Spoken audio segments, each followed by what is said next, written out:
Salam. Assalamualaikum warahmatullahi wabarakatuh. Selamat pagi, saudara-saudara, saudara dimanapun Anda berada di seluruh tanah air Indonesia dari Sabang sampai Merauke.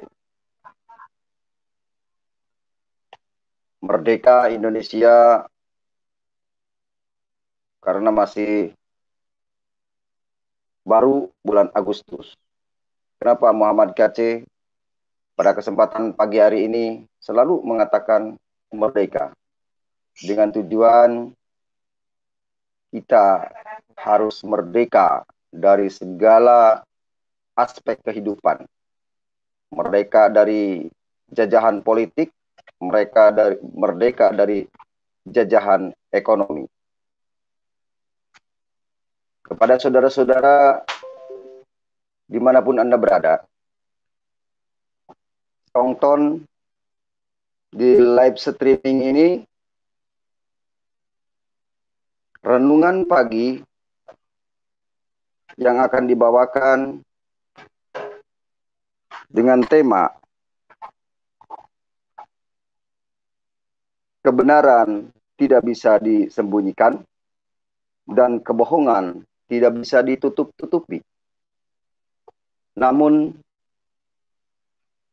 saya menyapa kepada para pemirsa penonton YouTube ini, izinkan saya kalau nanti menyampaikan ada beberapa ayat Al-Quran, karena di Indonesia ini, di dalam Pancasila ini,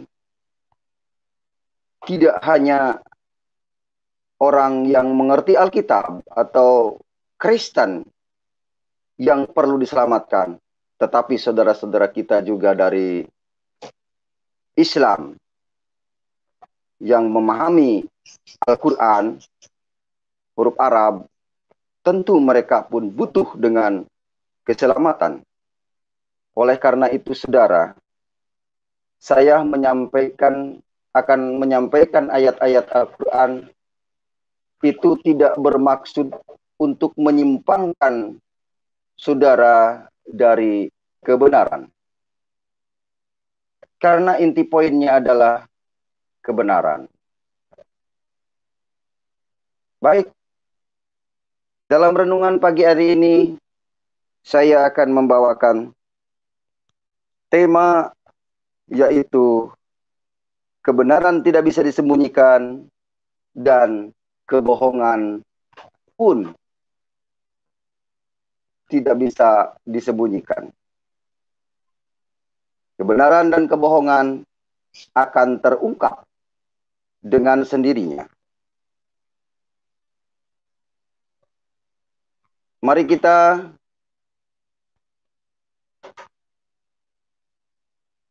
lihat firman Tuhan di dalam Mazmur 40 ayat yang keempat.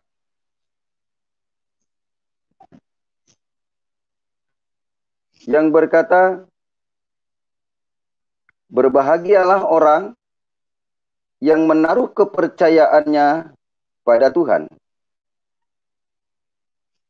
yang tidak berpaling kepada orang-orang yang angkuh, atau kepada orang-orang yang telah menyimpang kepada kebohongan. Inilah satu ayat yang menjadi topik pembicaraan pada renungan pagi hari ini.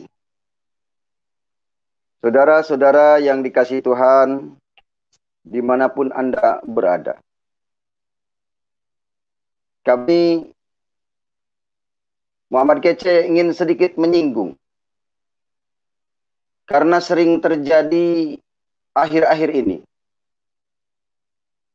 bahwa umat Kristen sering menjadi terdakwa bahwa umat Kristen pengikut Yesus adalah pembuat fitnah dan pembual. Apalagi dikatakan bahwa kitab sucinya, Bible, sudah dipalsukan. Ini dalam hal ini saya ingin mengklarifikasi kepada para mu'alaf yang sering tampil di publik, sering tampil di ceramah-ceramah dakwahnya dengan mengatakan bahwa Bible sudah dipalsukan. Tentu para pengikut Bible akan tersentuh hatinya. Sedikit tidak setuju ya dengan perkataan itu. Karena boleh dikategorikan itu sudah menghujat Alkitab, sudah menghujat keyakinan orang Kristen. Saya akan mengingatkan kepada saudara yang mu'alaf, agar saudara memahami dan mendalami Al-Quran lebih dalam. Kenapa? Agar saudara mengerti apa yang terkandung di dalam Al-Quran.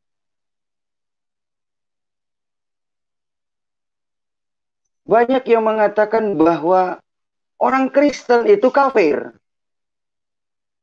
Tentu saya yang awalnya beragama Islam, setelah menemukan kebenaran di dalam Alkitab, dengan jawaban orang Kristen itu kafir, saya agak aneh juga. Dan bukan saja itu, saya pengen ketawa dalam hati. Tapi memang benar, orang Kristen itu kafir. Namun kafir di sini adalah menjunjung tinggi, yaitu kaya firman. Hanya orang Kristen lah yang kaya firman Tuhan. Di luar Kristen itu tidak mengenal firman Tuhan. Bahkan tidak mengenal Tuhan. Ini yang perlu kita sikapi dengan bijak. Biarkanlah binatang berkaki 4 menggonggong, kapilah berlalu. Ya. Banyak yang teriak-teriak katanya, Bible sudah dipalsukan. Sudah bohong. Tetapi ketika Muhammad Kacé bertanya, kalau memang Bible itu dipalsukan, tolong tunjukkan aslinya seperti apa. Tapi para mu'alaf tidak mampu untuk menjawab dan membuktikan aslinya Bible yang sudah dipalsukan. Dalam hal ini Muhammad Kacé ingin membuka rahasia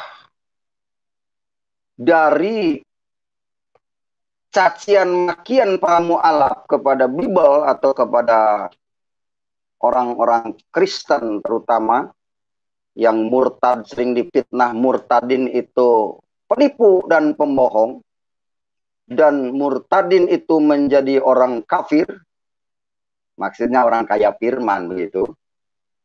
Nah, rahasia besar yang ditutup-tutupi dari kebohongannya. Kemarin saya masuk ke linknya Graham Mu'alaf.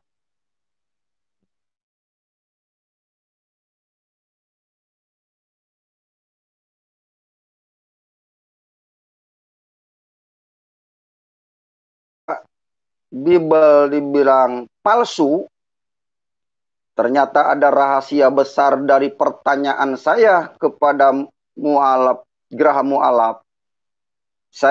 Pertanyaan saya simpel. Kalau memang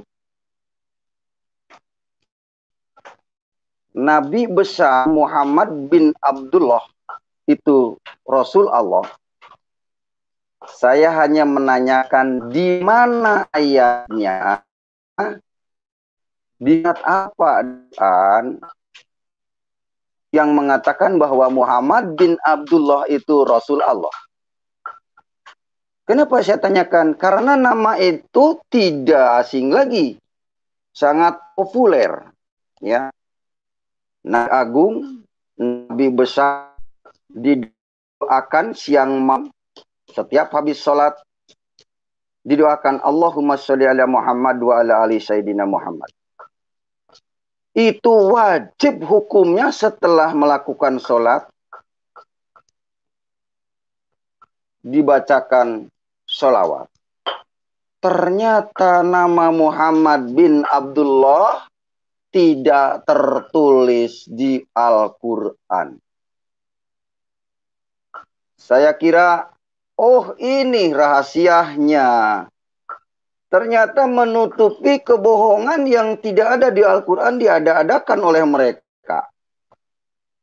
Diadakan Muhammad bin Abdullah Rasulullah. Tiada nabi selain daripadanya. Ternyata tiada tertulis di Al-Quran. Benar, tidak ada nabi selain daripada Muhammad bin Abdullah di Al-Quran tidak ada tertulis.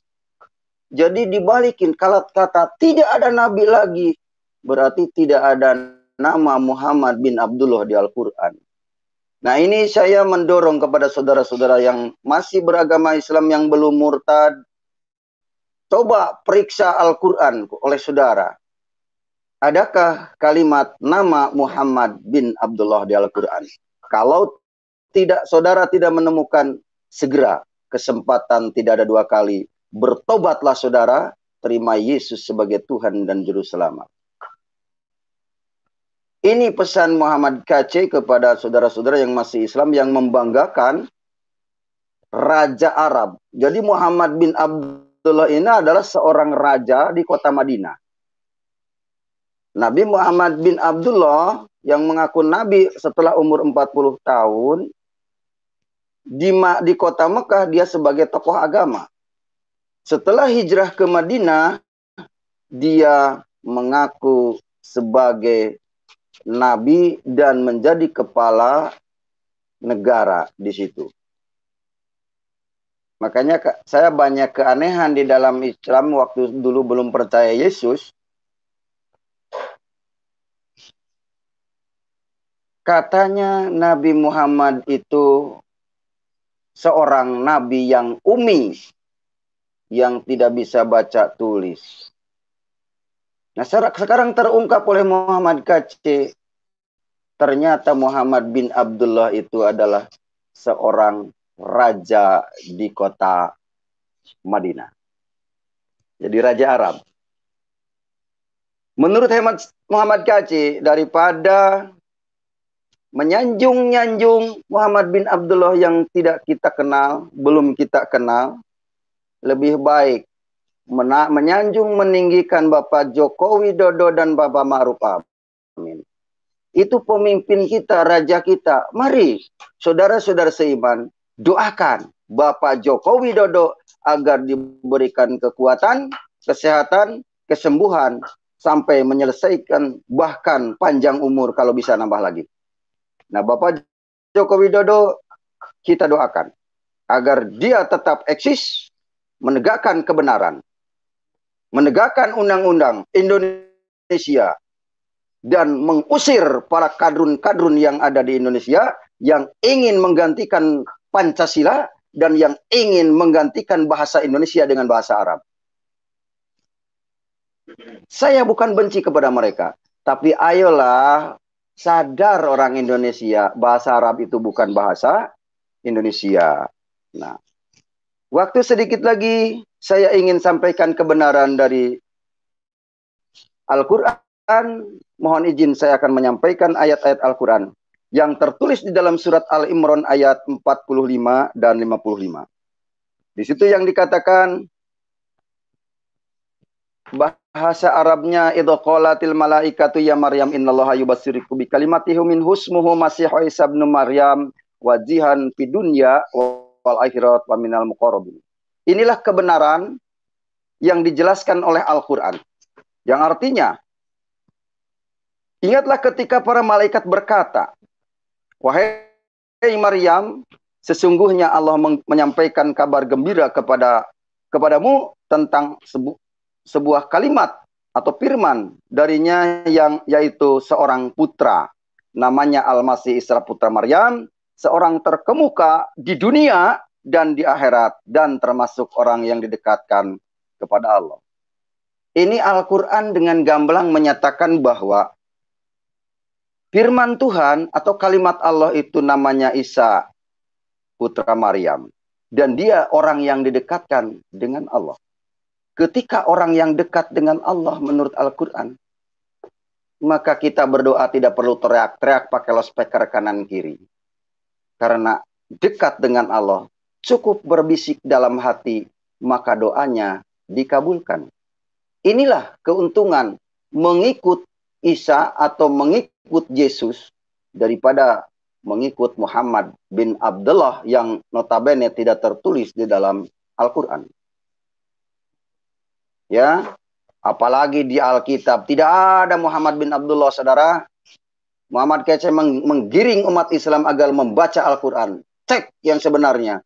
Apakah Muhammad kece ini fitnah atau Muhammad kece berbicara benar? Silahkan cek di Al-Quran. Kemudian yang istimewa lagi di dalam surat Al-Imran ayat 55-nya. Dikatakan, idqalallah ya Isa inni mutawafika wa rafi'uka illa wa mutahhiruka min ladina kafaru wa ja'ilul ladina taba'uka fawqal ladina kafaru ila yaumil qiyamah. Summa illa marji'ukum. Ingatlah ketika Allah berfirman, wahai Isa, aku mengambilmu dan mengangkatmu kepadaku serta menyucikanmu dari orang-orang yang kafir dan menjadikan orang-orang yang mengikuti kamu Isa di atas orang-orang yang kafir hingga hari kiamat. Kemudian hanya kepada akulah kembalimu. Surat Al-Imran ayat 55 mengatakan bahwa di luar Isa Al-Masih adalah orang kafir. Yang kedua, pengikut Isa akan di atas orang kafir hingga hari kiamat. Bukan ikut Isa menjadi orang kafir.